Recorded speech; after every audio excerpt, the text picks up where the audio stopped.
marche conquérante déferlait dans la steppe comme un fleuve destructeur. Ces guerriers stupéfiaient l'ennemi par leur adresse. Il avait pour ambition de conquérir le monde. Et son armée allait envahir toute l'Asie, se répandre au Proche-Orient, avancer jusqu'aux confins de l'Europe.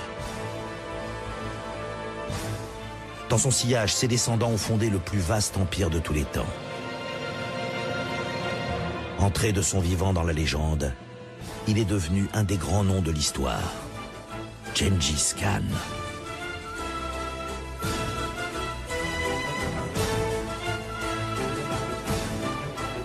Pour ses soldats et ses alliés, il était le fils du ciel, un demi-dieu. Pour ses adversaires, un cavalier de l'Apocalypse.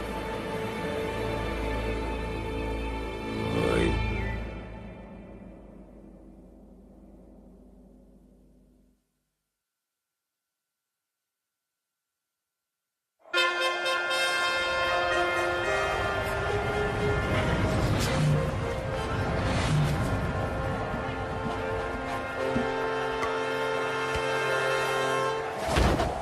Début du XIIIe siècle en Europe. La chevalerie n'a jamais été aussi puissante.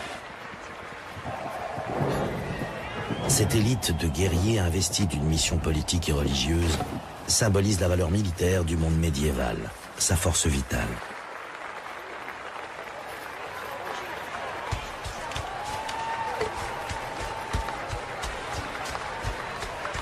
Depuis le temps que les conflits se succèdent en Europe, cela fait quelques siècles, les chevaliers ont éprouvé et affiné leurs talents. Les tournois sont de sérieuses écoles de prouesse.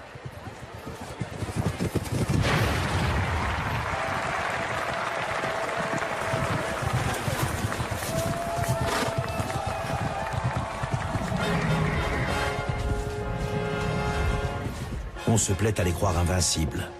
Pourtant, face à l'ennemi qu'ils devront bientôt affronter, ils seront tristement vulnérables.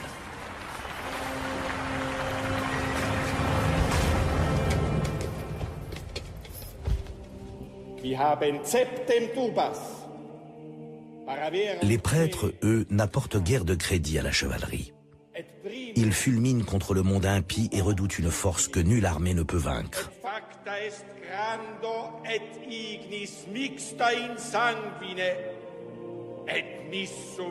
Ils s'inspirent pour leurs sermons du livre des Révélations annonçant l'Apocalypse.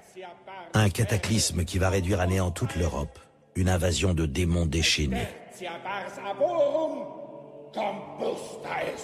Breve Domine misericordiae tue opem exercitue nostro et superis claritate presta. Ce qui se produit en Pologne le 9 avril 1241 ressemble fort à la catastrophe annoncée. Des hordes mongoles sont aux portes de l'Europe. Une armée de chevaliers polonais et allemands menée par Henri II de Silésie s'apprête à les affronter pour la première fois.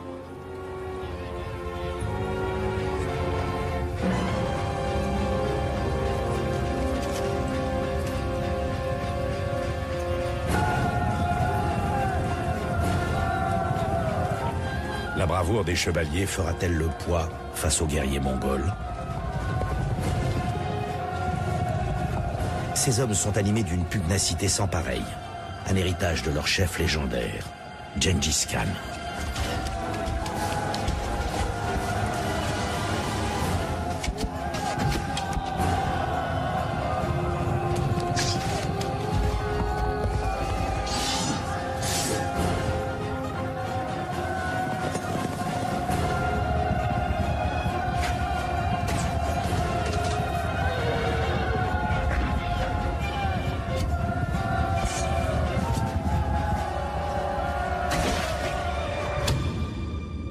Toute l'Europe tremble à présent. Elle n'a jamais eu affaire à un ennemi aussi frénétique.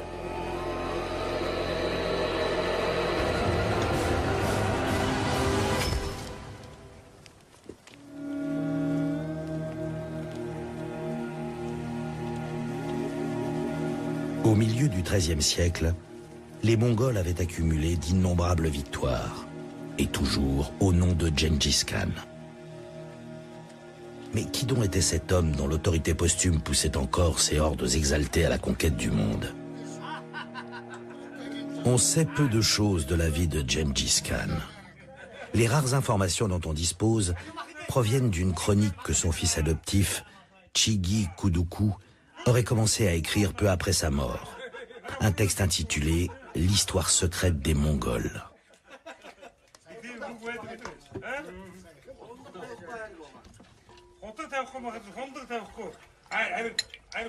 En l'année du rat, ils se rassemblèrent tous.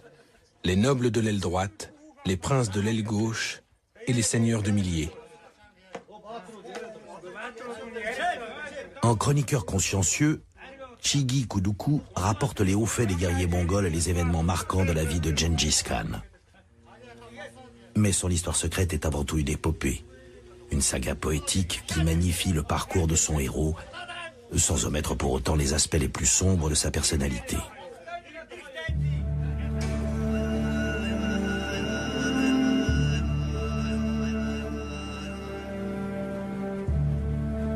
Nous sommes en Asie centrale, au milieu du XIIe siècle. Yesugei, le chef d'un clan nomade, regagne son camp après avoir brillamment vaincu une tribu rivale. Une bonne nouvelle l'attend dans sa yourte. Une autre raison d'être fier. Son épouse vient de lui donner un fils.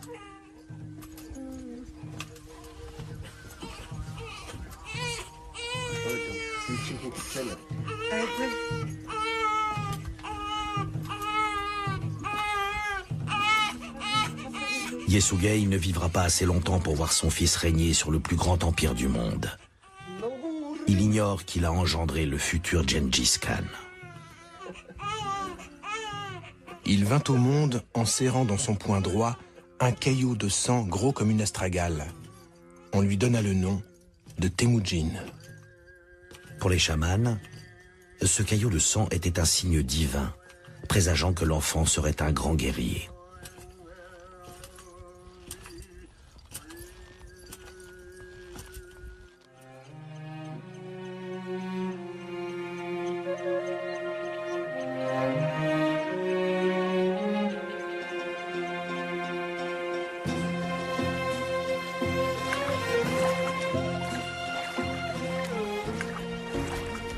Temujin est venu au monde dans une famille noble.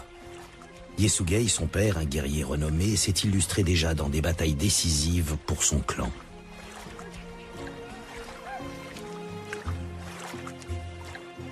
Ces nomades passent la plus grande partie de leur vie à cheval. Alors comme tous les enfants mongols, Temujin doit très tôt maîtriser l'art de l'équitation, indispensable pour les battues de chasse dans la steppe immense.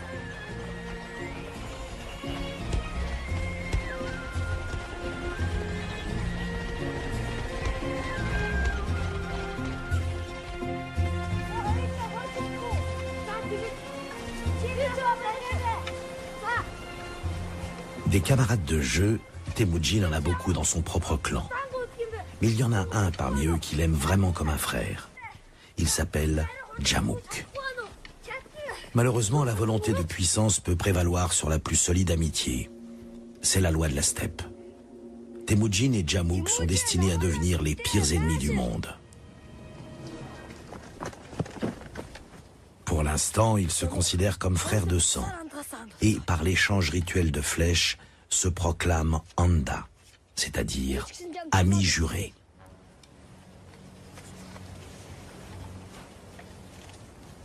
Il serait amèrement surpris s'il pouvait à l'instant se projeter dans l'avenir.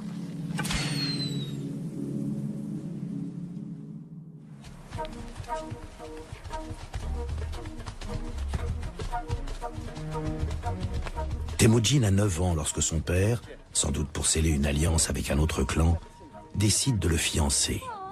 Ils partent ensemble à la rencontre des tribus voisines.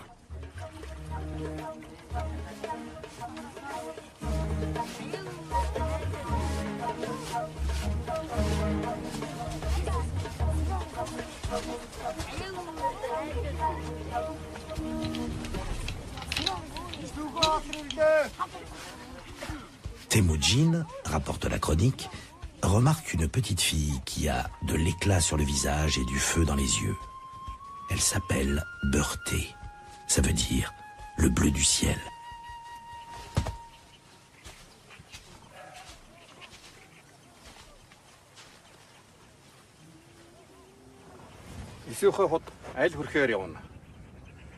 Le père de Temujin propose de les fiancer.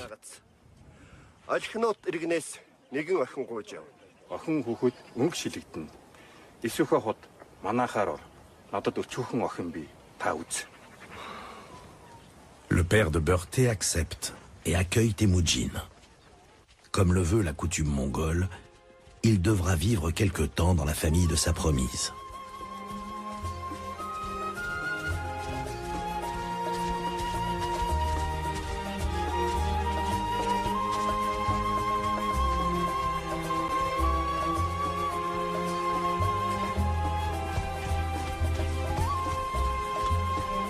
De longues chevauchées côte à côte suffiront pour que Temujin et Beurté se sentent destinés l'un à l'autre.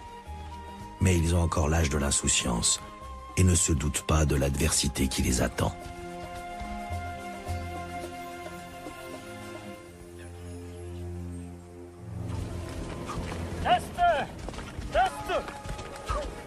Le lendemain, un messager vient apprendre à Temujin que son père Yesugei a été assassiné, empoisonné par des Tatars, d'anciens adversaires de son clan. Temujin doit regagner son campement au plus vite. Toutefois, le père de Beurté, sans doute persuadé qu'il fera un bon mari pour sa fille, s'engage à la lui garder pendant 4 ans.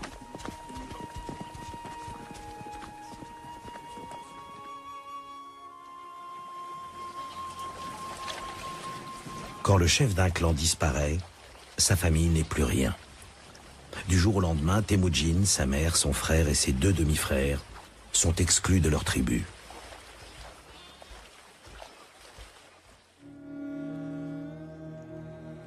Tous les autres étaient partis, abandonnant la veuve et ses fils. Mais cette femme était une âme forte. À l'aide d'une pique en bois, elle alla jusqu'à déterrer des racines pour nourrir ses enfants.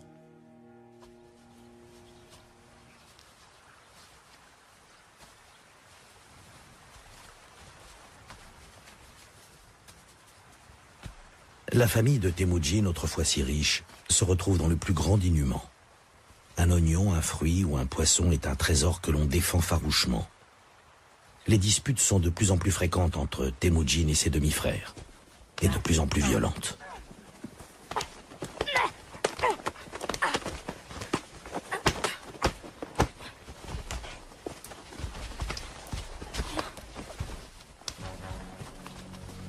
Pour Temujin, ces conflits équivalent à une guerre dont l'issue est certaine.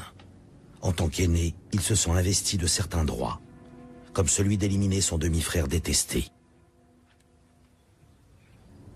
Assis dans une clairière, Bekter surveillait les chevaux. Temujin et son autre frère arrivèrent à pas de loup et bandèrent leurs arcs.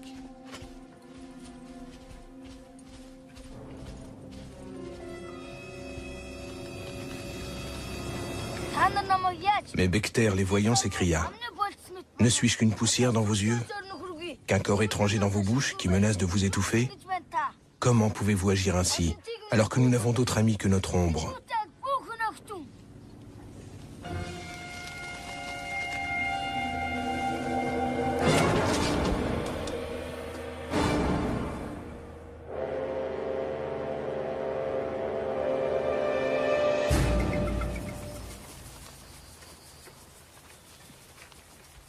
Les nouvelles vont vite dans la steppe.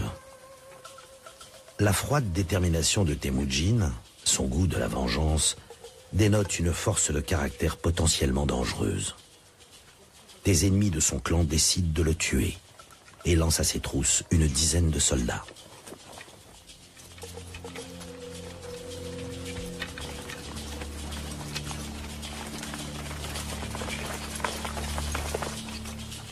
Ils furent terrifiés à l'approche des soldats.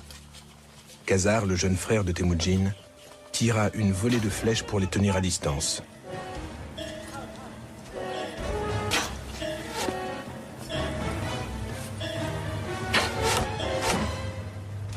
C'est alors que les attaquants crièrent « Envoyez votre frère aîné, Temujin. Nous n'avons que faire de vous autres. » À ces cris, sa mère et ses frères firent monter Temujin sur un cheval pour qu'il s'enfuit.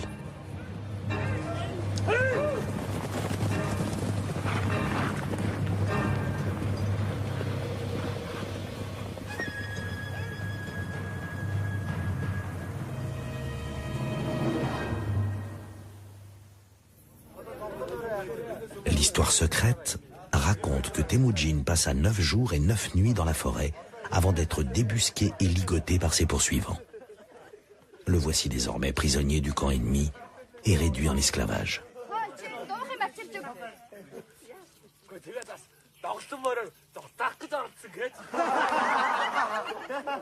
Ridiculisé, humilié, il est forcé de servir ses tortionnaires, la rage au cœur.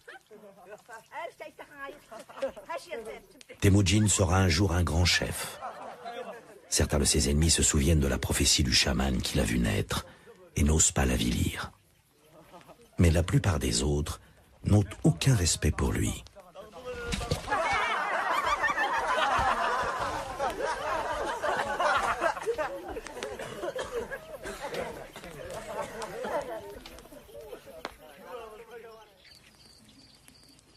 La nuit, on lui met une cangue, un joug en bois qui emprisonne le cou et les avant-bras, et il est placé sous bonne garde. Mais Temujin n'est pas destiné à une vie d'esclave.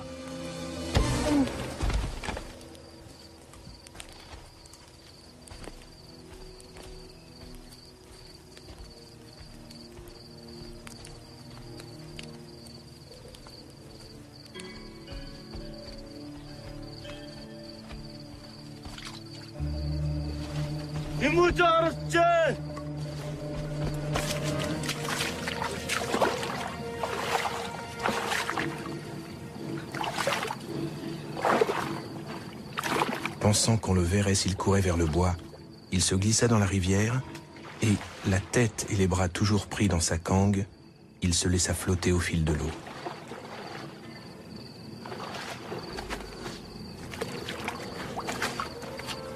Passant près de la rivière, Sorkan Sira, l'un de ses poursuivants, vit Temujin. Mais au lieu de le dénoncer, il lui dit à voix basse: « C'est justement parce que tu es si astucieux qu'ils ont peur de toi. Ils disent que tu as du feu dans les yeux et de l'éclat sur le visage. Reste caché ici, je ne dirai rien. »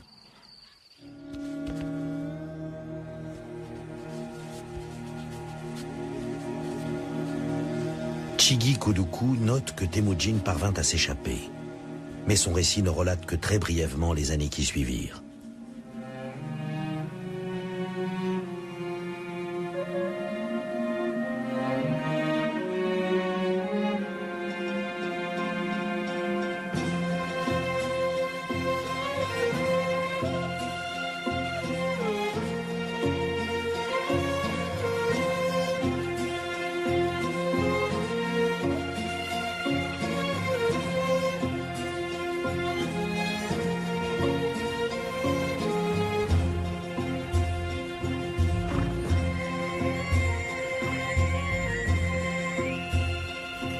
On retrouve Temujin avec une certaine maturité et une autorité déjà bien assise. Il est à la tête d'une petite armée.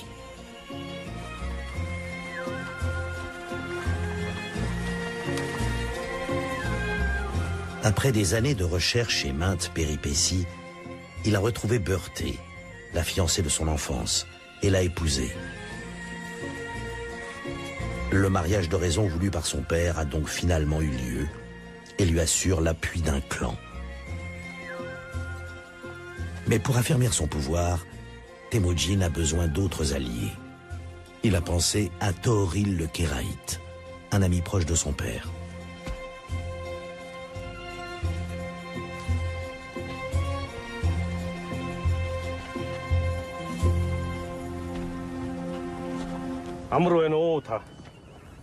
Jadis, mon père et toi étiez des alliés jurés, lui dit Temujin. Tu es donc comme un père pour moi. Et puisque j'ai pris femme, je t'apporte le cadeau de première rencontre de l'épouse à ses beaux-parents. Tooril accepte la police de Xiblin et assure à Temujin qu'il l'aidera à rassembler son clan et qu'il est même prêt à lever une armée pour l'aider.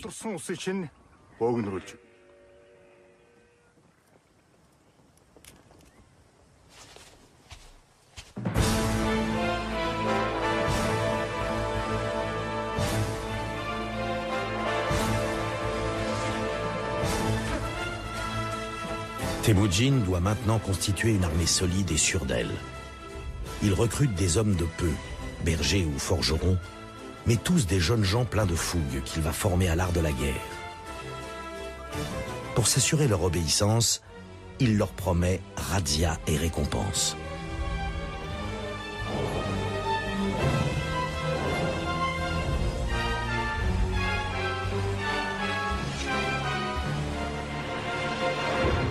Les jeunes recrues apprennent un exercice unique en son genre. Tirer des flèches au grand galop.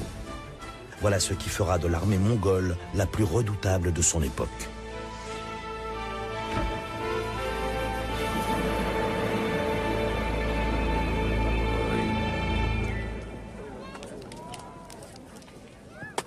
Même en temps de paix, on se prépare toujours à la guerre dans un campement mongol.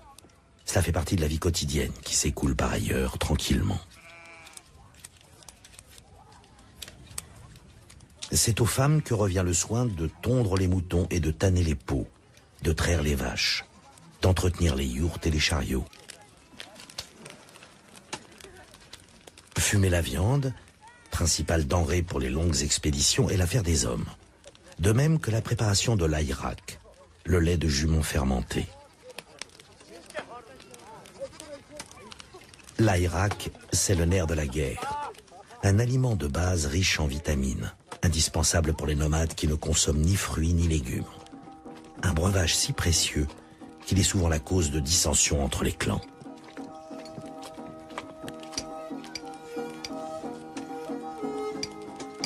Les armes aussi sont le domaine des hommes. Il faut un savoir-faire très précis pour confectionner celle-ci, une arme miracle qui fera la supériorité des Mongols sur n'importe quel ennemi. L'arc réflexe. Fait d'un minutieux assemblage de couches de bois et de cornes, il est bien plus rapide que l'arc européen, et sa portée est d'au moins 900 mètres.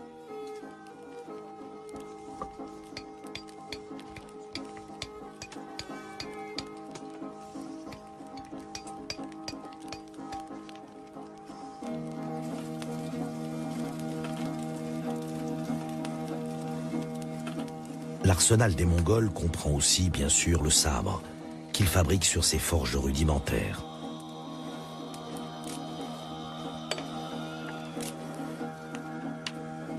L'arc réflexe est tellement puissant qu'il faut 2 hommes pour le cintrer à l'inverse de sa courbure naturelle au moment d'y fixer la corde en boyau.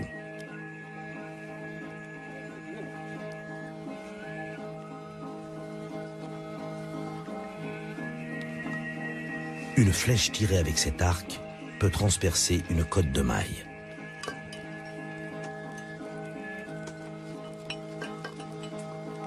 Armés de cet arc et lancés au grand galop sur leurs chevaux de steppe rablés et vigoureux qu'ils montent à la perfection, les Mongols s'affirment en guerriers presque invincibles. Mais avant d'affronter les armées de l'Ouest, Temujin et ses hommes vont devoir en découdre avec les puissantes tribus qui les entourent à cette époque.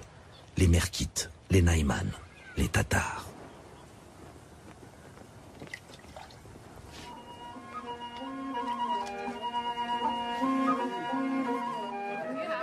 Tous ces peuples ont beau être souvent en conflit, ils partagent la même culture nomade, régie par des règles et des traditions communes.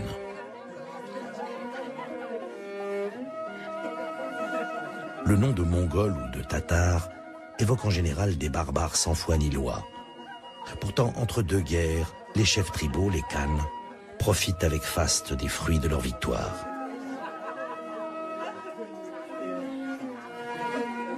Ils aiment la musique, la danse, la compagnie des femmes.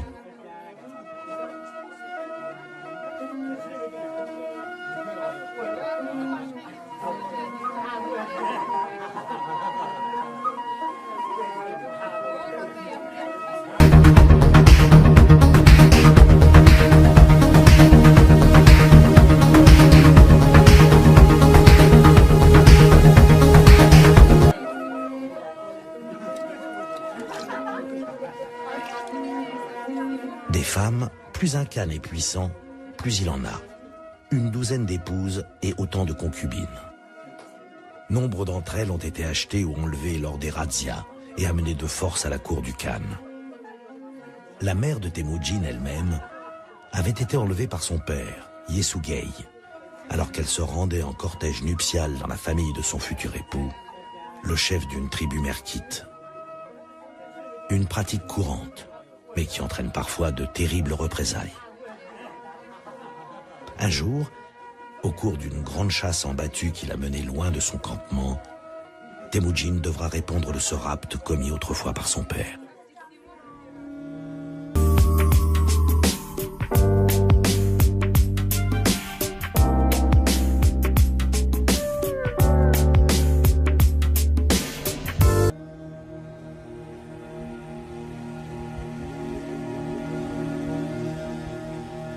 Ils avaient établi leur campement aux sources de la rivière Keroulen, quand un matin, très tôt, une vieille femme qui était au service de la mère de Temujin sortit de sa yourte affolée. « Levez-vous, levez-vous, vite !» Le sol tremble et j'ai entendu un grondement.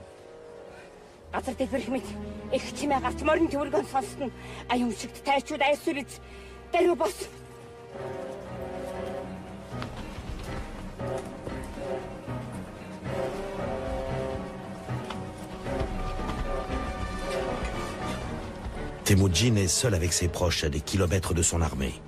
Une seule solution, fuir au grand galop. Seulement, il n'y a pas assez de chevaux pour tout le monde. Il n'en reste plus qu'un pour la mère et la femme de Temujin. C'est à lui de faire un choix. Il ordonne à sa mère d'enfourcher le dernier cheval.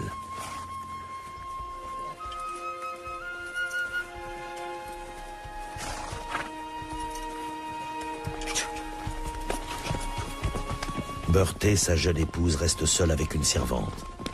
À elle de se défendre comme elles pourront contre l'ennemi qui ne tardera plus.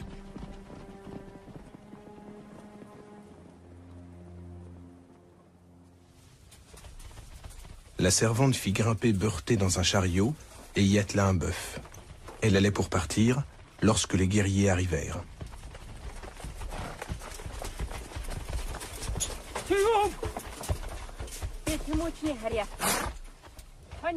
Interrogée par les cavaliers merkites, elle prétend ne rien savoir de Temujin et de sa famille.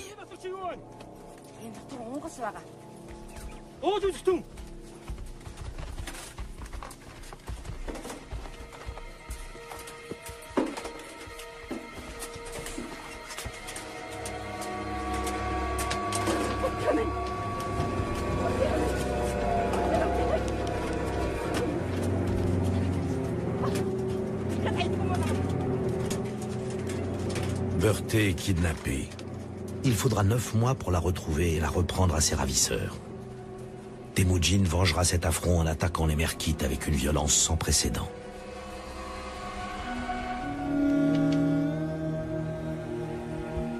Comme s'ils étaient passés par l'ouverture à fumée de la yourte, ils leur tombèrent dessus, s'emparèrent des femmes et des enfants, arrachèrent le seuil sacré, là où veillent les esprits, et le brisèrent en deux.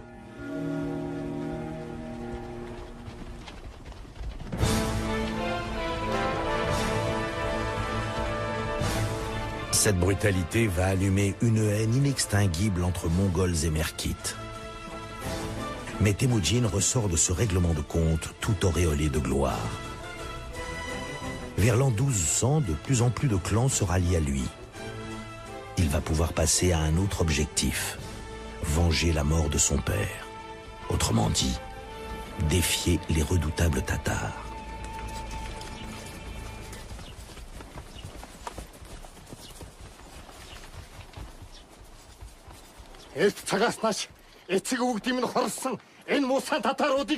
Depuis les temps anciens, les Tatars ont fait périr nos pères. L'heure de la vengeance a sonné. Nous les tuerons, nous les écraserons, nous les massacrerons tous jusqu'au dernier.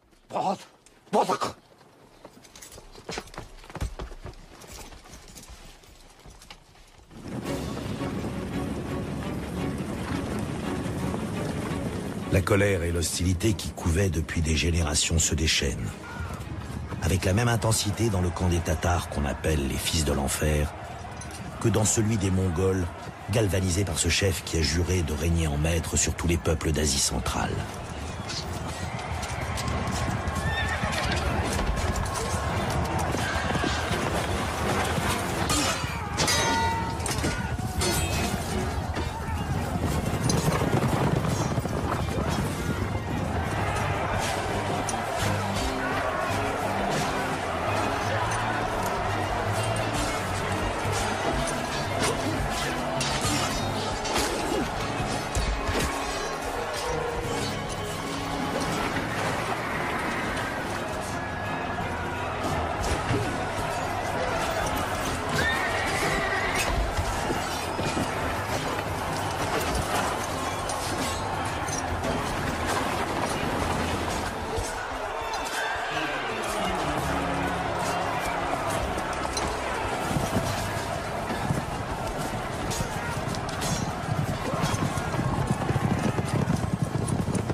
Temujin tient parole.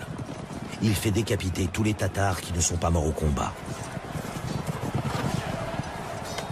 Seuls les enfants et les femmes susceptibles de devenir des concubines sont épargnés, mais réduits en esclavage.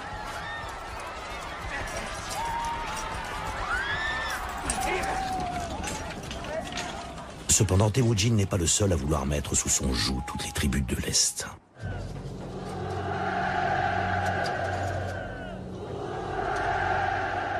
Son ami d'enfance, son frère de sang, Djamouk, est devenu lui aussi un grand général. Mais avec le temps, leur amitié s'est muée en une animosité tenace. Djamouk a formé une coalition de clans hostiles à Temujin. Le sacrifice d'un cheval, accompli par des chamans, est le rituel obligé pour officialiser ses intentions guerrières.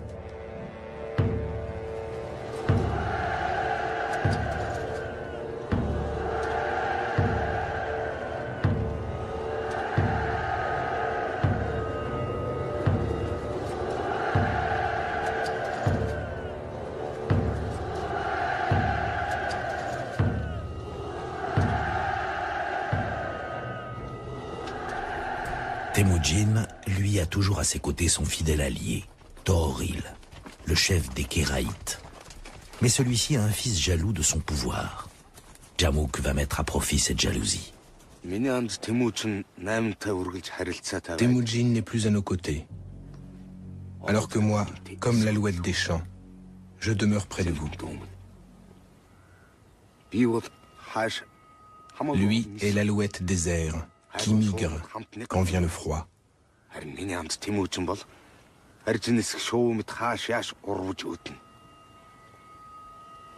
Il a déserté notre camp pour se rallier à nos ennemis.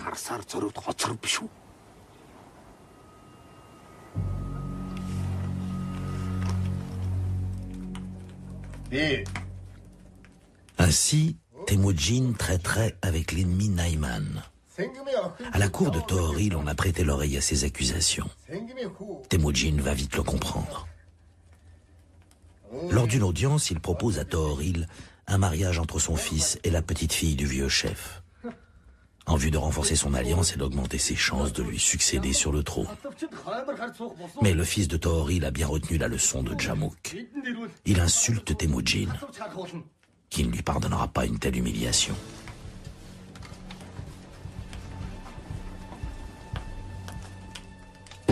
Djamouk est satisfait. Son plan fonctionne à merveille. Il ne lui reste qu'à convaincre Tooril. Temujin échange messagers et émissaires avec les Naiman. Sa bouche a beau parler de père et de fils. Son comportement est tout autre. Comment pouvez-vous lui faire confiance? Si vous ne prenez pas les devants, qu'adviendra-t-il de vous? Partez en guerre contre lui maintenant. Je vous aiderai en l'attaquant à revers.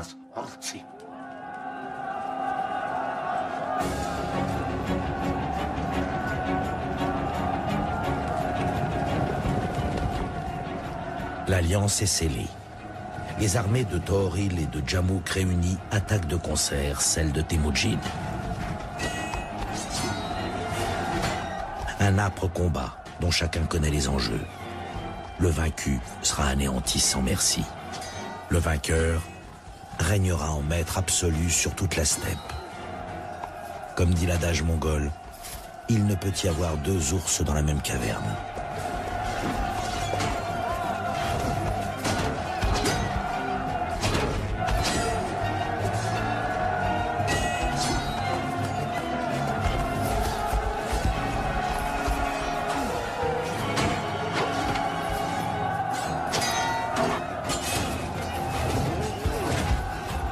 La bataille dure 3 jours, et c'est Temujin qui en sort victorieux.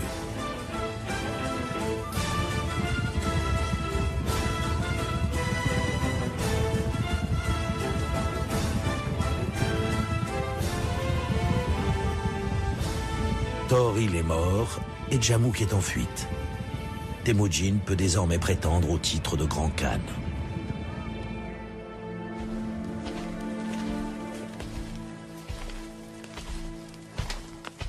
Djamouk s'est réfugié dans les montagnes avec quelques-uns de ses partisans.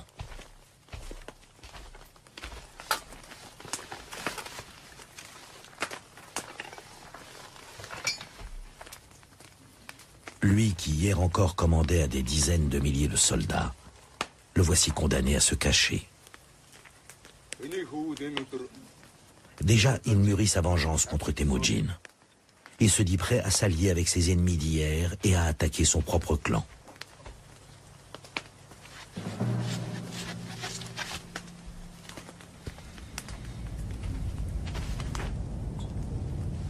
Mais lassé de ce chef autoritaire et versatile, ses partisans ourdissent un complot contre lui.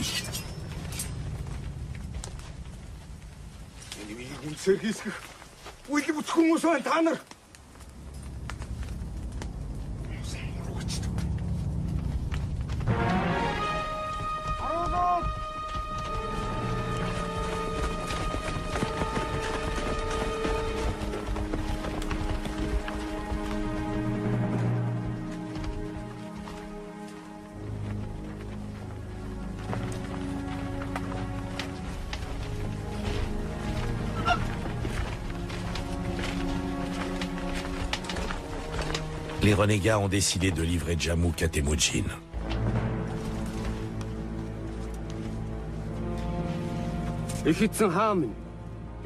Ils espèrent ainsi que le Khan, reconnaissant, les épargnera. Ils se trompent lourdement.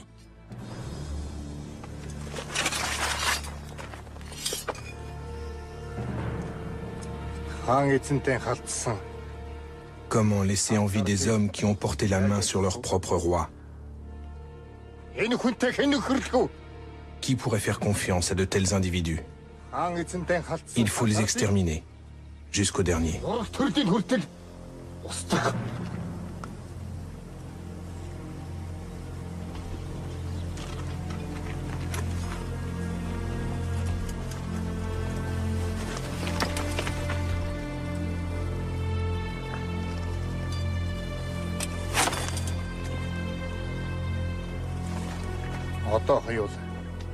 Temujin propose à Djamouk d'enterrer la hache de guerre et lui offre à nouveau son amitié. Mais Djamouk refuse. Rongé par la honte et le remords, il ne réclame qu'une chose: mourir honorablement. Mon allié juré, accorde-moi une faveur, une seule. Fais en sorte que l'on me tue sans que mon sang soit versé. Son souhait sera exaucé. Temujin le fera étouffer.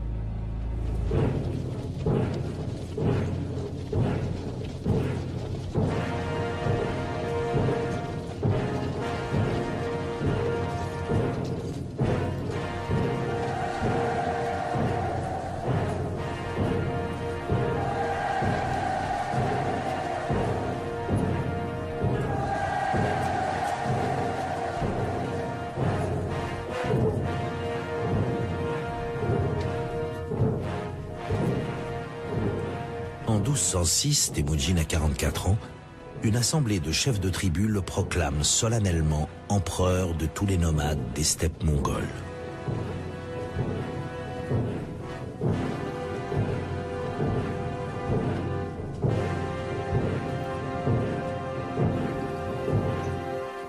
Tous les chefs de clan viennent lui rendre hommage lors d'une grandiose cérémonie d'investiture.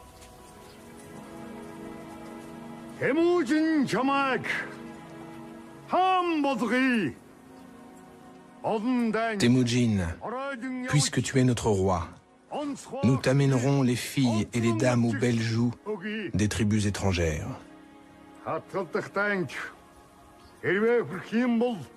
Si, au moment de croiser le fer, nous devions faillir à tes ordres, fais-nous couper la tête sur le champ.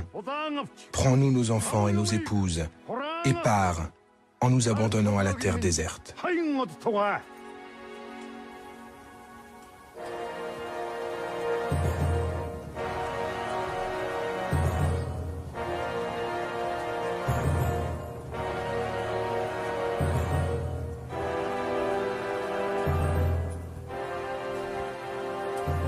Il est le premier à porter le titre de souverain universel.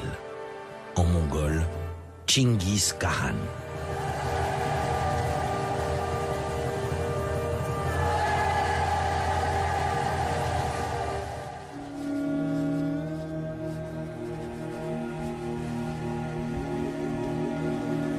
Achevant de mettre en ordre le peuple mongol, Gengis Khan déclara « Ceux qui ont établi la nation à mes côtés, je les nommerai seigneurs de milliers. »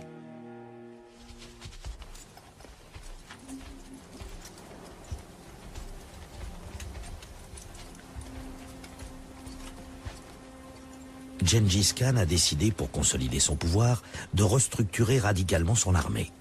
Sans tenir aucun compte des filiations tribales, il place ses plus fidèles soldats à la tête de 1000 hommes, d'où leur titre de « seigneur de milliers ». À la tête de 10 cavaliers, il place un chef, appelé 10 aigniers. À 10 groupes de 10 commande un officier dénommé centenier, et ainsi de suite, jusqu'aux généraux. Qu'un seul homme prenne la fuite lors d'un combat, et tout son groupe sera passé par les armes. Peu lui importe le statut de ses sujets. Il élève au rang de général des bergers et des charpentiers.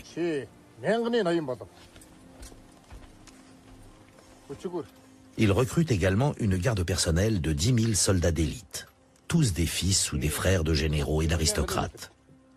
Des otages en quelque sorte, qui assurent l'empereur de l'obéissance de leur famille.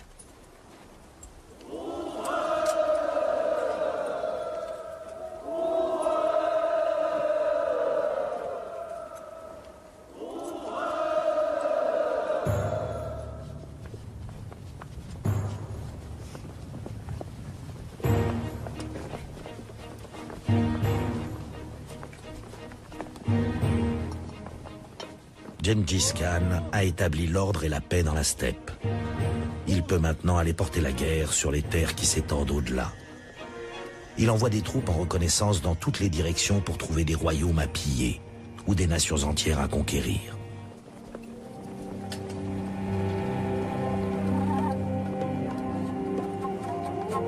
Ni le désert de Gobi ni le terrible Taklamakan n'arrêtent les éclaireurs mongols. Dans le froid mordant comme dans la chaleur extrême, les petits chevaux de la steppe s'avèrent aussi résistants que leurs cavaliers.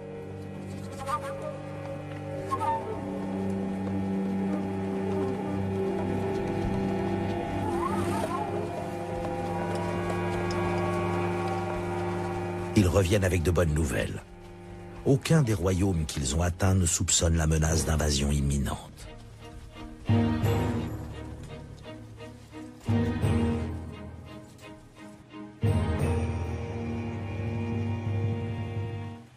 Эзэн хаан минь. Надад муу зүйл тохиолдож акт мордыг минь хулгайлж эдцүүлсийг минь шатаалаа. Gengis Khan a une armée à la hauteur de ses ambitions. Il lui faut à présent une loi universelle écrite applicable à tous les peuples qu'il veut assujettir. Il décide de réunir en un code juridique l'ensemble des règles et coutumes ancestrales qui régissent depuis toujours la vie des Mongols. Chigi Kuduku est chargé de rédiger ce code et de veiller à son application.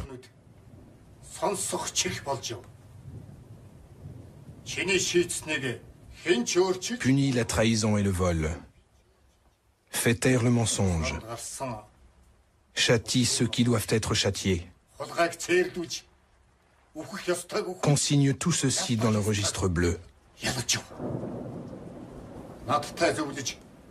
Et que nul ne modifie ce que Shigi Kuduku a écrit sur le papier blanc du registre bleu.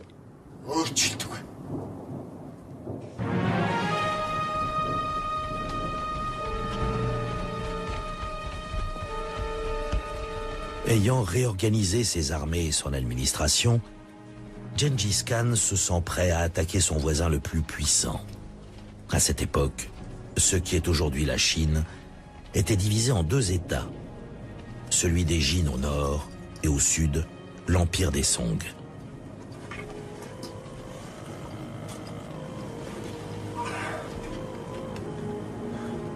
L'expédition est suffisamment hasardeuse cette fois pour que Gengis Khan consulte un chaman. Doit-il ou non se lancer dans cette guerre? Les chamans sont les intermédiaires entre l'individu et le cosmos, le monde d'en haut. Celui-ci pratique la divination par les osselets.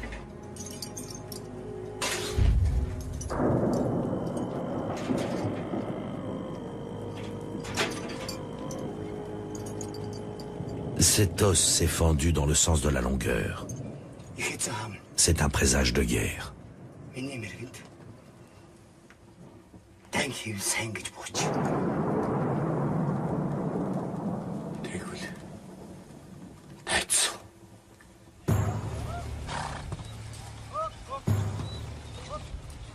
Le souverain a réuni son armée. Direction le sud-ouest, la plus riche région d'Asie. Femmes, enfants et domestiques sont du voyage, ainsi que quelques 100 000 chevaux et d'énormes troupeaux de chèvres et de moutons pour nourrir ce régiment disparate.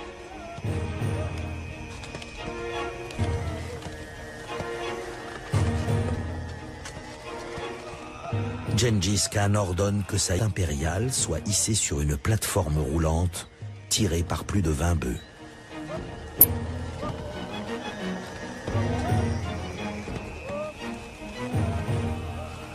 Il conduit d'abord son armée contre les Tangout. Ces derniers se réfugient dans une ville fortifiée, contrariant provisoirement les plans des Mongols. Un long siège aura finalement raison des Tangout. Ils se rendent et font aux Mongols toutes sortes de présents. Mais pas question pour eux de joindre leurs troupes à celles de Gengis Khan. Ce refus leur coûtera cher.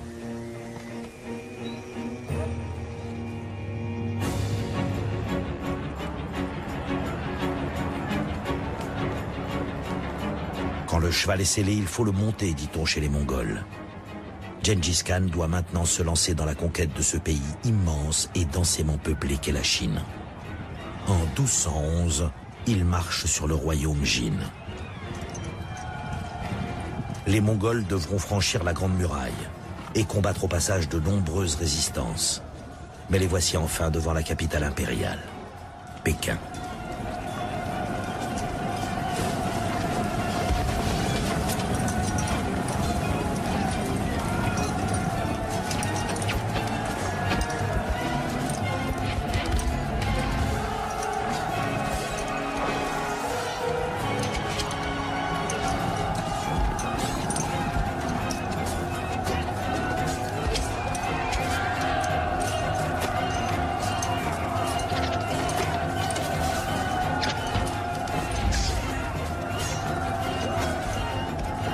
Il faudra des années de lutte, des assauts répétés et une stupéfiante habileté tactique pour qu'en 1215, enfin, Pékin se rende. La ville est mise à sac et selon l'expression consacrée, pas une tête n'est laissée sur un corps.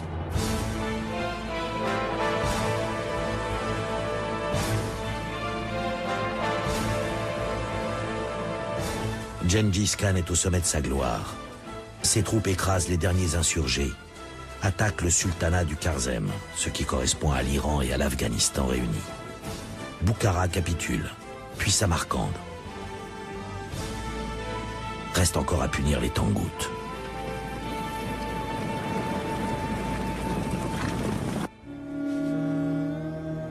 Les Tangout avaient failli à leur promesse de se rallier aux troupes de Gengis Khan. Il s'est lancé dans une seconde campagne contre eux et les a anéantis. Ce livre s'achève maintenant, au 7e mois de l'année du rat.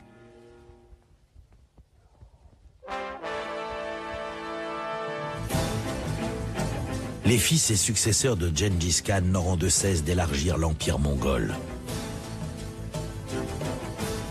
Ils vont conquérir toute la Chine, puis atteindre au sud le Laos et le Cambodge. À l'est, leur domination s'étendra jusqu'en Corée. Au nord, les troupes mongoles franchiront l'Oural pour envahir l'immense Russie. À l'ouest, enfin, elles parviendront à la Méditerranée et aux portes de Vienne. Au début du XIVe siècle, l'empire mongol couvrait 30 millions de kilomètres carrés d'un seul tenant, soit 50 fois la France. Mais Gengis Khan ne connaîtra jamais cette expansion. En 1226, il fait une chute de cheval au cours d'une chasse et meurt quelques mois plus tard. Sa dépouille sera transportée jusqu'à sa terre natale, la Mongolie. Selon certaines sources, 1000 chevaux auraient piétiné sa tombe jusqu'à ce qu'il n'en reste plus une trace. Barbare assoiffé de pouvoir et de sang pour les uns, stratège de génie pour les autres, Gengis Khan a vécu la plus prodigieuse épopée de tous les temps. Et pendant 1 siècle et demi, le souverain universel et ses successeurs ont tenu le sort du monde entre leurs mains.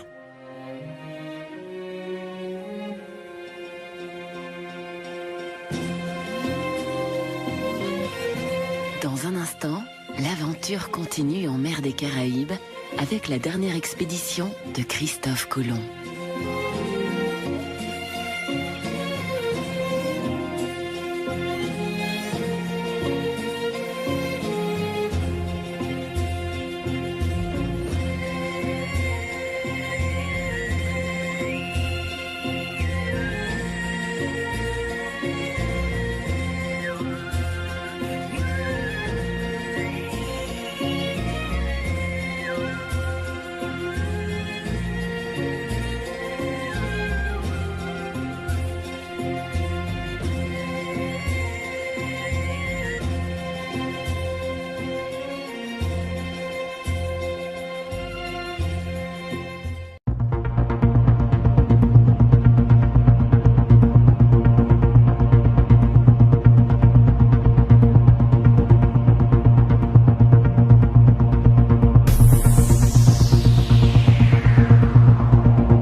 Тэмүүжин бол аржин нисэх шоу мэт хааш яаш урвж өднө.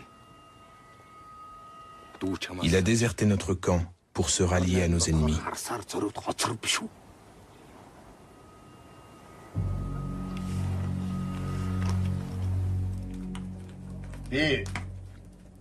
Ainsi, Temujin traiterait avec l'ennemi Naiman. À la cour de Tohoril, on a prêté l'oreille à ses accusations. Temujin va vite le comprendre. Lors d'une audience, il propose à Tohoril un mariage entre son fils et la petite fille du vieux chef, en vue de renforcer son alliance et d'augmenter ses chances de lui succéder sur le trône. Mais le fils de Tohoril a bien retenu la leçon de Djamouk. Il insulte Temujin, qui ne lui pardonnera pas une telle humiliation.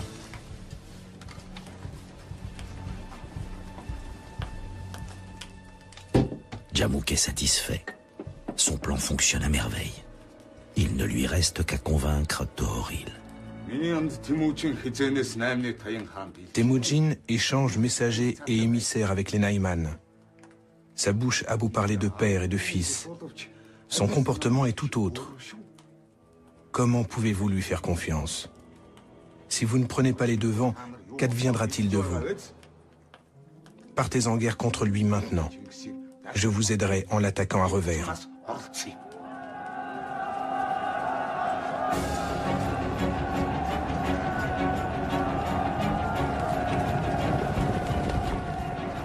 L'alliance est scellée.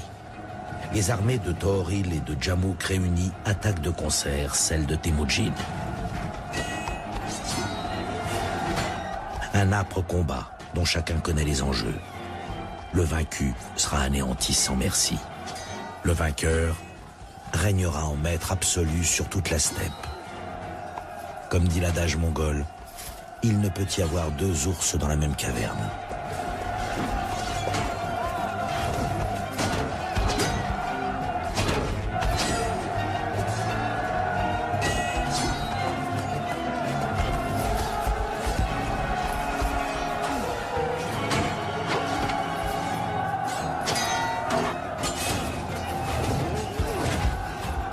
La bataille dure 3 jours, et c'est Temujin qui en sort victorieux.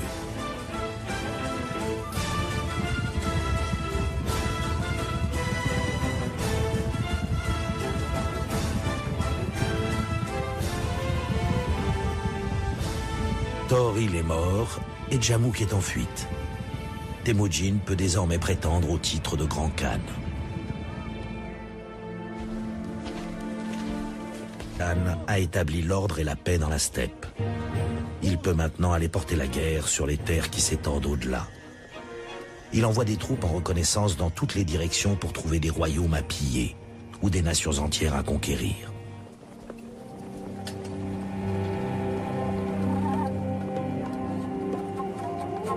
Ni le désert de Gobi ni le terrible Taklamakan n'arrêtent les éclaireurs mongols. Dans le froid mordant comme dans la chaleur extrême, les petits chevaux de la steppe s'avèrent aussi résistants que leurs cavaliers.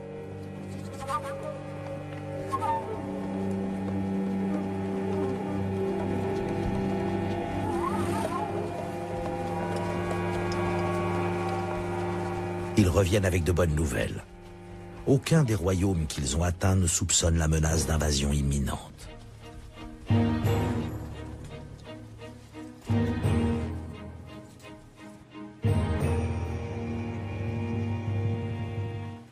Эхэзэн хаан минь. Надад муу зүйл тохиолдож агт мордыг минь хулгайлж эдцүүлсийг минь шатаалаа. Gengis Khan a une armée à la hauteur de ses ambitions. Il lui faut à présent une loi universelle écrite applicable à tous les peuples qu'il veut assujettir. Il décide de réunir en un code juridique l'ensemble des règles et coutumes ancestrales qui régissent depuis toujours la vie des Mongols. Chigi Kuduku est chargé de rédiger ce code et de veiller à son application.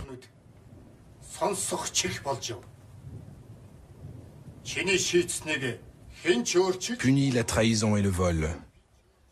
Fait taire le mensonge. Châtie ceux qui doivent être châtiés. Consigne tout ceci dans le registre bleu. Et que nul ne modifie ce que Shigi Kuduku a écrit sur le papier blanc du registre bleu.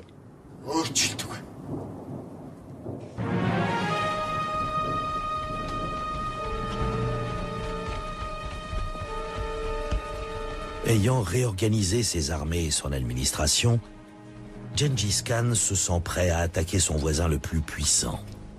À cette époque, ce qui est aujourd'hui la Chine était divisé en deux États. Celui des Jin au nord et au sud, l'empire des Song.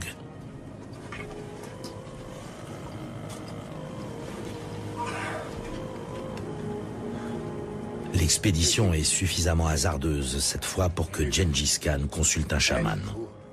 Doit-il ou non se lancer dans cette guerre? Les chamans sont les intermédiaires entre l'individu et le cosmos, le monde d'en haut. Celui-ci pratique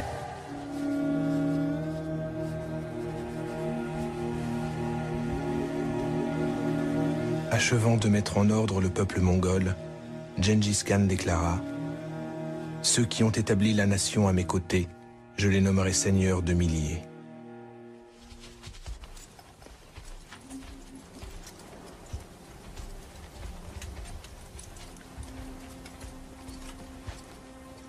Gengis Khan a décidé, pour consolider son pouvoir, de restructurer radicalement son armée. Sans tenir aucun compte des filiations tribales, il place ses plus fidèles soldats à la tête de 1000 hommes, d'où leur titre de « seigneur de milliers ». À la tête de 10 cavaliers, il place un chef, appelé dizainier. À 10 groupes de 10 commande un officier dénommé centenier. Et ainsi de suite, jusqu'aux généraux. Qu'un seul homme prenne la fuite lors d'un combat, et tout son groupe sera passé par les armes. Peu lui importe le statut de ses sujets. Il élève au rang de général des bergers et des charpentiers.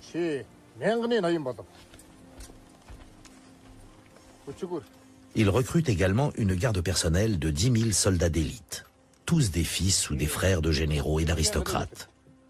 Des otages en quelque sorte, qui assurent l'empereur de l'obéissance de leur famille.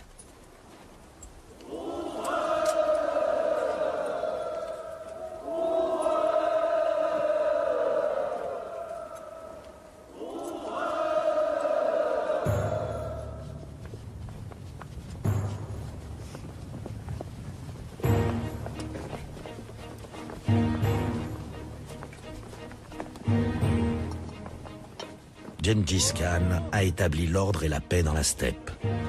Il peut maintenant aller porter la guerre sur les terres qui s'étendent au-delà.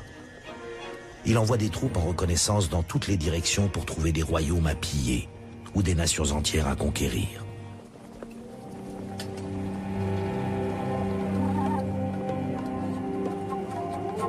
Ni le désert de Gobi ni le terrible Taklamakan n'arrêtent les éclaireurs mongols. Dans le froid mordant comme dans la chaleur extrême, les petits chevaux de la steppe s'avèrent aussi résistants que leurs cavaliers.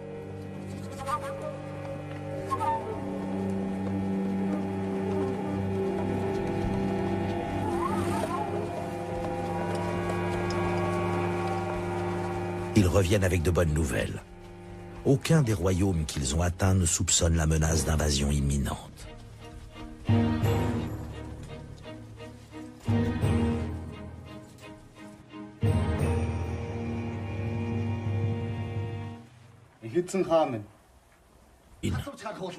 Qui ne lui pardonnera pas une telle humiliation.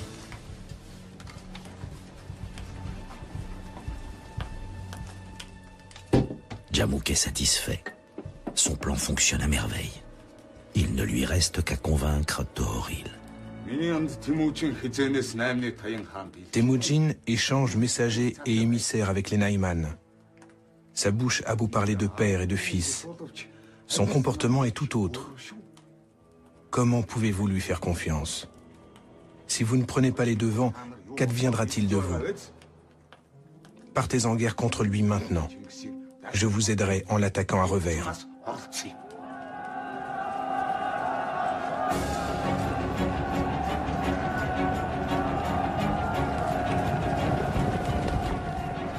L'alliance est scellée. Les armées de Tohoril et de Djamouk réunies attaquent de concert celles de Temujin. Un âpre combat dont chacun connaît les enjeux. Le vaincu sera anéanti sans merci.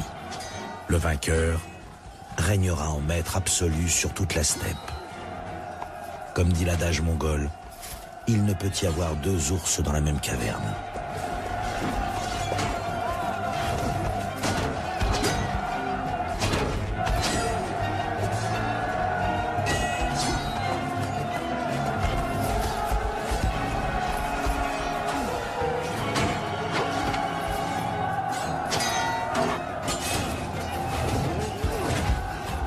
La bataille dure 3 jours, et c'est Temujin qui en sort victorieux.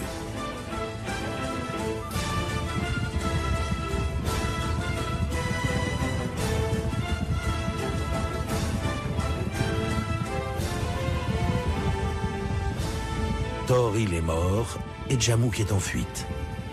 Temujin peut désormais prétendre au titre de Grand Khan.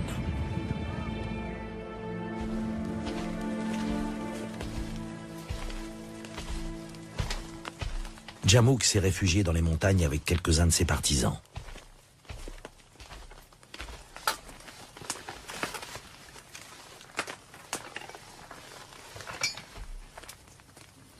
Lui qui hier encore commandait à des dizaines de milliers de soldats, le voici condamné à se cacher.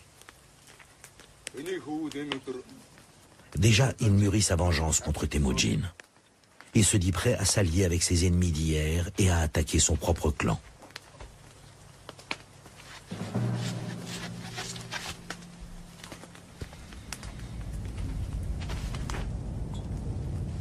Mais lassés de ce chef autoritaire et versatile, ses partisans ourdissent un complot.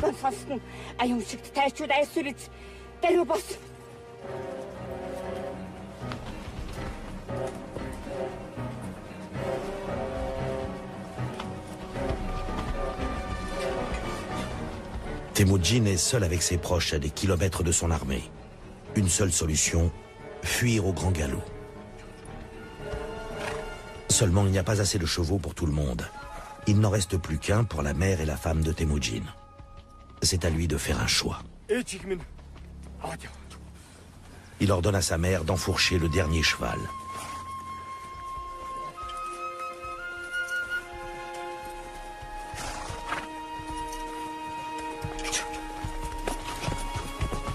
Beurté, sa jeune épouse, reste seule avec une servante. À elles de se défendre comme elles pourront contre l'ennemi qui ne tardera plus.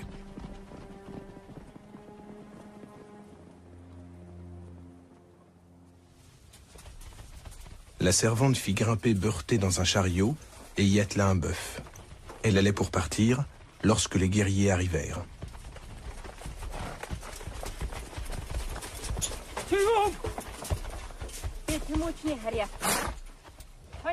Interrogée par les cavaliers merkites, elle prétend ne rien savoir de Temujin et de sa famille.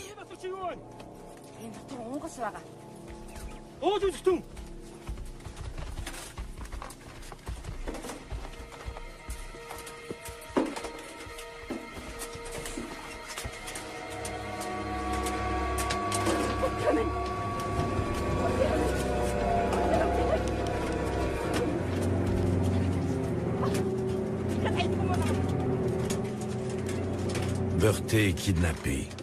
Il faudra 9 mois pour la retrouver et la reprendre à ses ravisseurs. Temujin vengera cet affront en attaquant les merkites avec une violence sans précédent.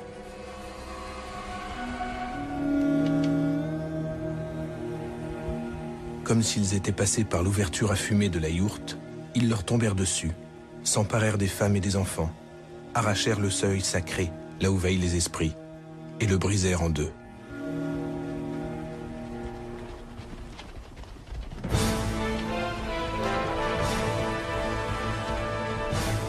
Cette brutalité va allumer une haine inextinguible entre Mongols et merkites.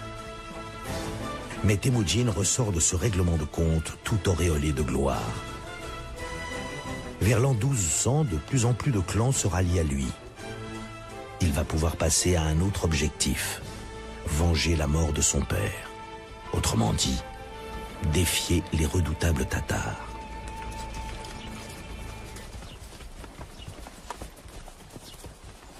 La nuit, on lui met une kangue, un joug en bois qui emprisonne le cou et les avant-bras, et il est placé sous bonne garde. Mais Temujin n'est pas destiné à une vie d'esclave.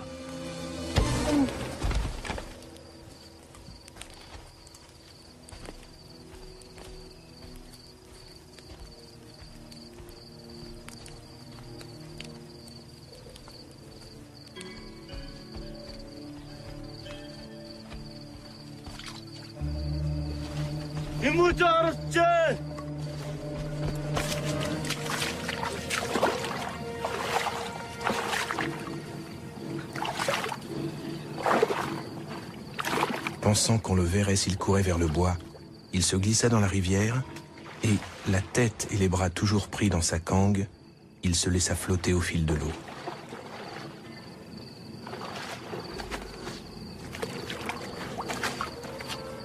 Passant près de la rivière, Sorkhan Sira, l'un de ses poursuivants, vit Temujin. Mais au lieu de le dénoncer, il lui dit à voix basse: « C'est justement parce que tu es si astucieux qu'ils ont peur de toi. Ils disent que tu as du feu dans les yeux et de l'éclat sur le visage. Reste caché ici, je ne dirai rien. »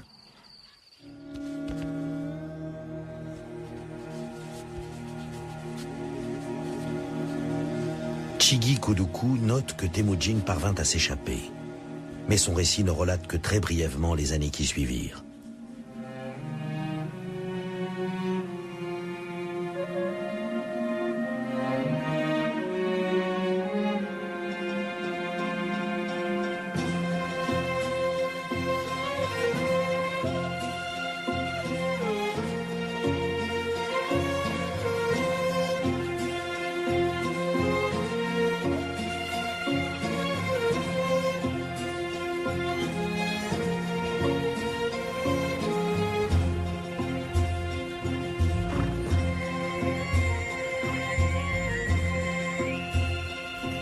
On retrouve Temujin avec une certaine maturité et une autorité déjà bien assise.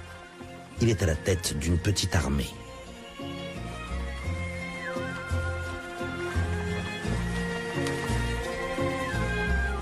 Après des années de recherche et maintes péripéties, il a retrouvé Beurté, la fiancée de son enfance, et l'a épousée. Le mariage de raison voulu par son père a donc finalement eu lieu et lui assure l'appui d'un clan. Mais pour affermir son pouvoir, Temujin a besoin d'autres alliés. Il a pensé à Tooril le Kéraïte, un ami proche de son père. Qu'il l'aidera à rassembler son clan et qu'il est même prêt à lever une armée pour l'aider.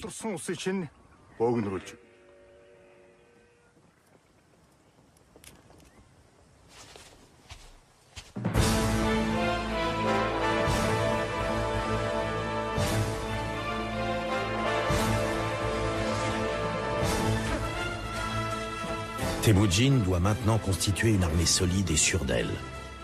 Il recrute des hommes de peu, bergers ou forgerons, mais tous des jeunes gens pleins de fougue qu'il va former à l'art de la guerre. Pour s'assurer leur obéissance, il leur promet razzia et récompense.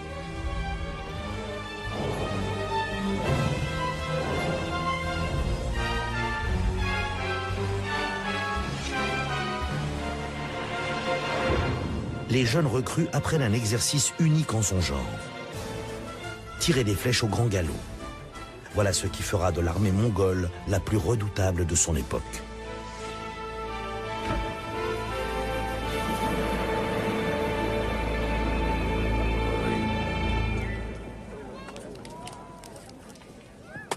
Même en temps de paix, on se prépare toujours à la guerre dans un campement mongol. Cela fait partie de la vie quotidienne qui s'écoule par ailleurs tranquillement.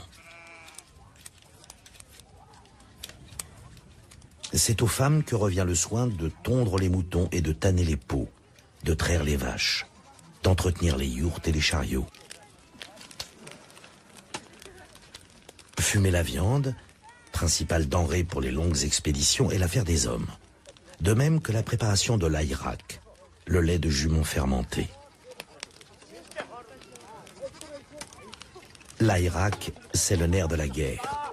Un aliment de base riche en vitamines, indispensable pour les nomades qui ne consomment ni fruits ni légumes. Un breuvage si précieux qu'il est souvent la cause de dissensions entre les clans.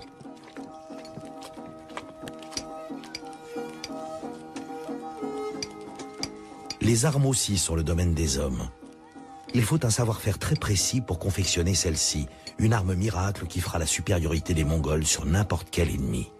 L'arc réflexe. Fait d'un minutieux assemblage de couches de bois et de cornes, il est bien plus rapide que l'arc européen. Et sa portée est d'au moins 900 mètres.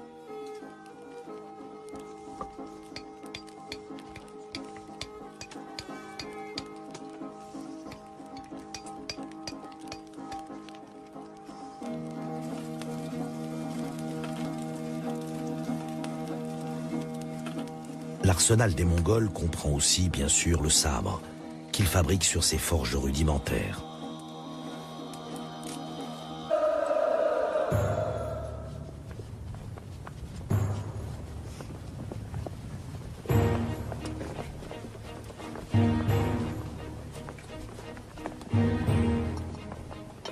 Gengis Khan a établi l'ordre et la paix dans la steppe.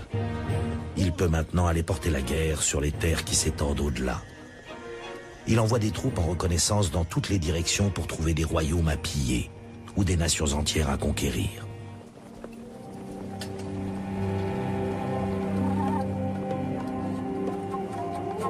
Ni le désert de Gobi ni le terrible Taklamakan n'arrêtent les éclaireurs mongols. Dans le froid mordant comme dans la chaleur extrême, les petits chevaux de la steppe s'avèrent aussi résistants que leurs cavaliers.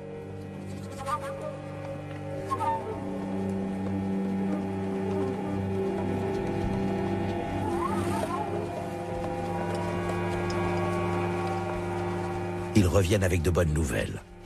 Aucun des royaumes qu'ils ont atteints ne soupçonne la menace d'invasion imminente.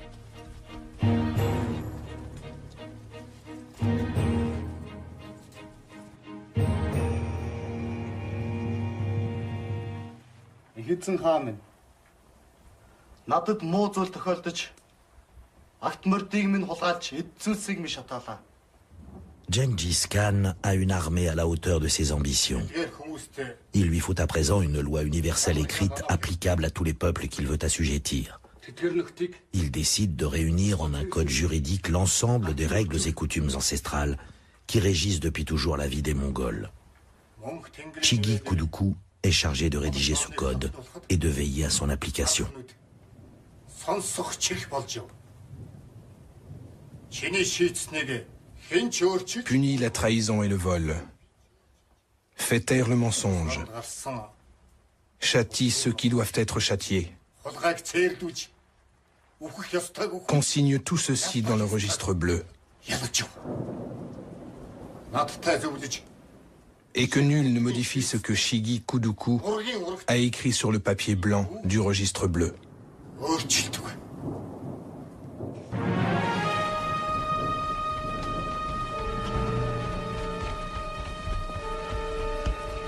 Ayant réorganisé ses armées et son administration, Gengis Khan se sent prêt à attaquer son voisin le plus puissant. À cette époque, ce qui est aujourd'hui la Chine était divisé en deux États. Celui des Jin au nord et au sud, l'empire des Song.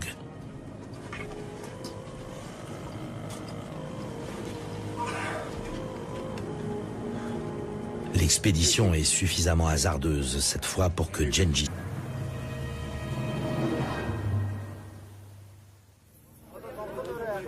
L'histoire secrète raconte que Temujin passa 9 jours et 9 nuits dans la forêt avant d'être débusqué et ligoté par ses poursuivants.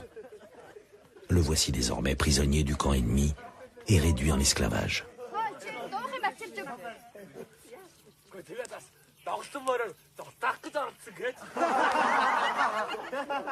Ridiculisé, humilié, il est forcé de servir ses tortionnaires, la rage au cœur. Temujin sera un jour un grand chef. Certains de ses ennemis se souviennent de la prophétie du chaman qu'il a vu naître et n'osent pas l'avilir. Mais la plupart des autres n'ont aucun respect pour lui.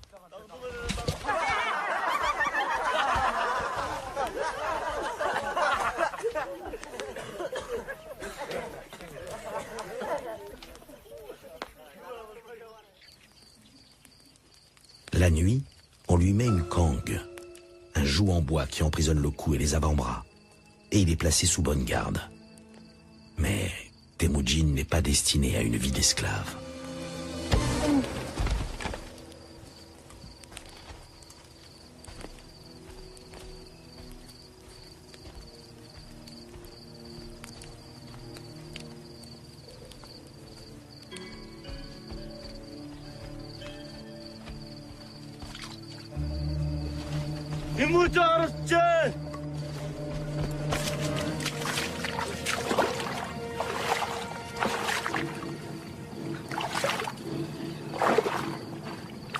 Pensant qu'on le verrait s'il courait vers le bois, il se glissa dans la rivière et, la tête et les bras toujours pris dans sa cangue, il se laissa flotter au fil de l'eau.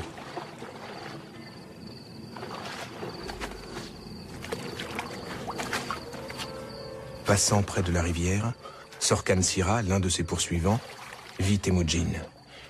Mais au lieu de le dénoncer, il lui dit à voix basse: « C'est justement parce que tu es si astucieux qu'ils ont peur de toi. Ils disent que tu as du feu dans les yeux et de l'éclat sur le visage. Reste caché ici, je ne dirai rien. »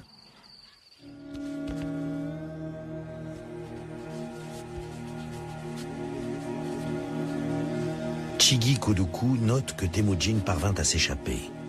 Mais son récit ne relate que très brièvement les années qui suivirent.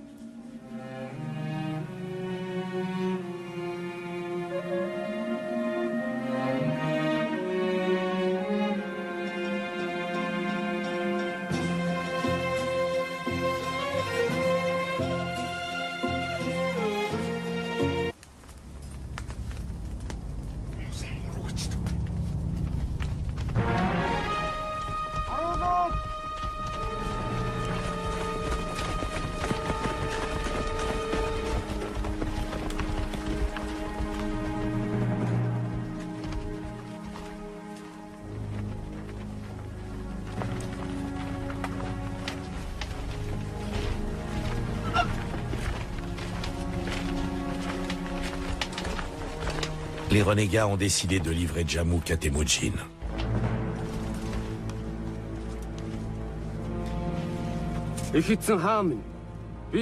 Ils espèrent ainsi que le Khan, reconnaissant, les épargnera. Ils se trompent lourdement.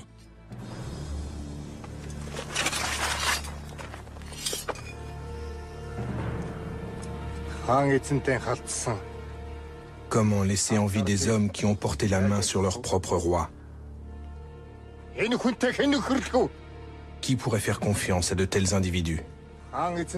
Il faut les exterminer, jusqu'au dernier.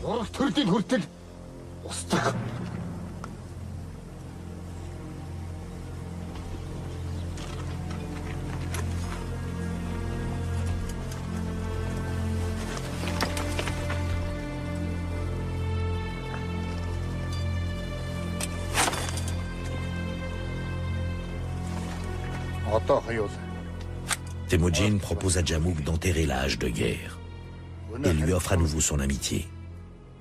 Mais Djamouk refuse. Rongé par la honte et le remords, il ne réclame qu'une chose: mourir honorablement. Mon allié juré, accorde-moi une faveur, une seule. Fais en sorte que l'on me tue sans que mon sang soit versé. Son souhait sera exaucé. Temujin le fera étouffer.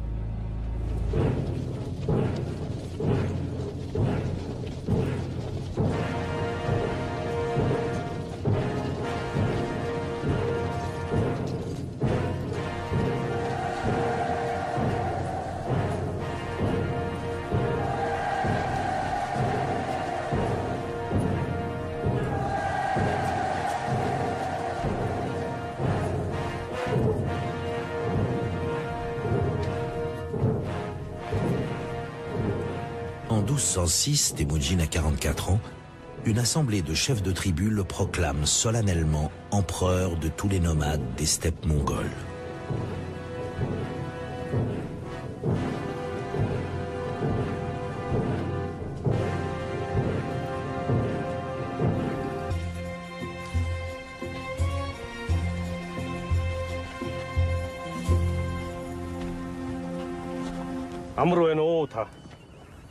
Jadis, mon père et toi étiez des alliés jurés, lui dit Temujin. Tu es donc comme un père pour moi. Et puisque j'ai pris femme, je t'apporte le cadeau de première rencontre de l'épouse à ses beaux-parents. Thooril accepte la pelisse de Zyblin et assure à Temujin qu'il l'aidera à rassembler son clan et qu'il est même prêt à lever une armée pour l'aider.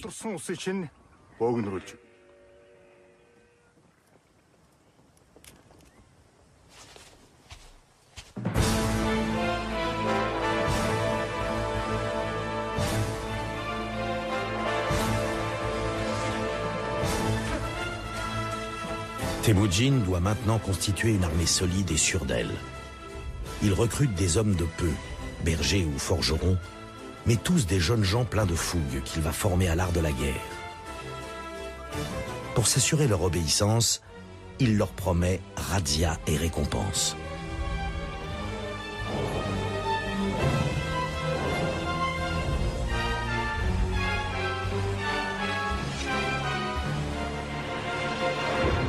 Les jeunes recrues apprennent un exercice unique en son genre.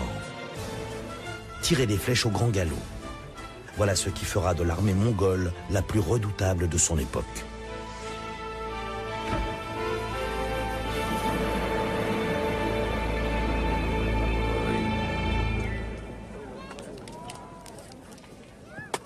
Même en temps de paix, on se prépare toujours à la guerre dans un campement mongol. Cela fait partie de la vie quotidienne qui s'écoule par ailleurs tranquillement.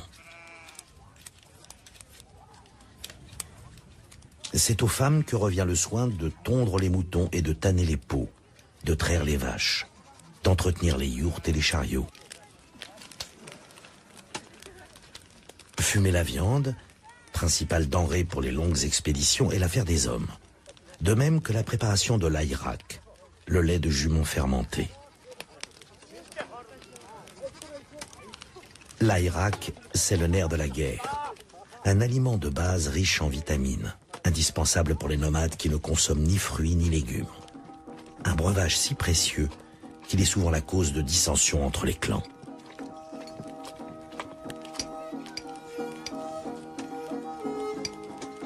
Les armes aussi sont le domaine des hommes. Il faut un savoir-faire très précis pour confectionner celle-ci, une arme miracle qui fera la supériorité des Mongols sur n'importe quel ennemi. L'arc réflexe. Fait d'un minutieux assemblage de couches de bois et de cornes, il est bien plus rapide que l'arc. Mais cette femme était une âme forte. À l'aide d'une pique en bois, elle alla jusqu'à déterrer des racines pour nourrir ses enfants.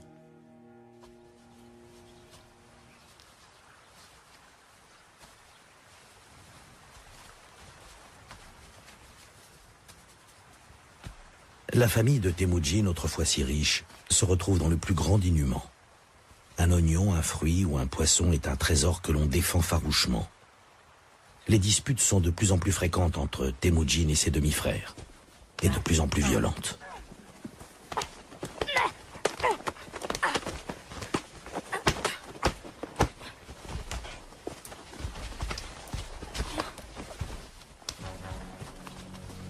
Pour Temujin, ces conflits équivalent à une guerre dont l'issue est certaine. En tant qu'aîné, il se sent investi de certains droits, comme celui d'éliminer son demi-frère détesté. Assis dans une clairière, Bekter surveillait les chevaux. Temujin et son autre frère arrivèrent à pas de loup et bandèrent leurs arcs.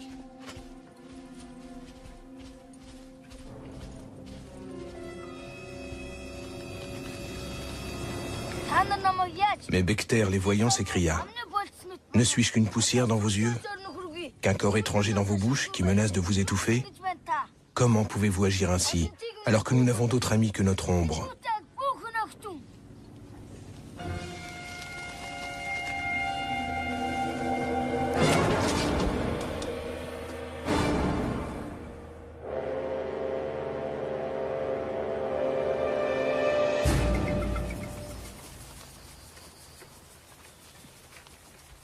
Les nouvelles vont vite dans la steppe. La froide détermination de Temujin, son goût de la vengeance, dénote une force de caractère potentiellement dangereuse. Des ennemis de son clan décident de le tuer et lancent à ses trousses une dizaine de soldats.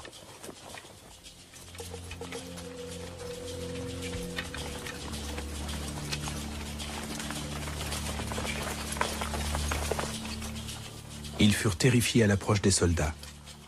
Khazar, le jeune frère de Temujin, tira une volée de flèches pour les tenir à distance.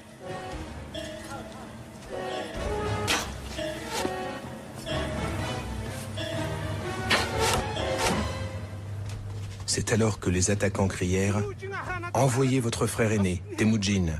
Nous n'avons que faire de vous autres. » À ces cris, sa mère et ses frères firent monter Temujin sur un cheval pour qu'il s'enfuit.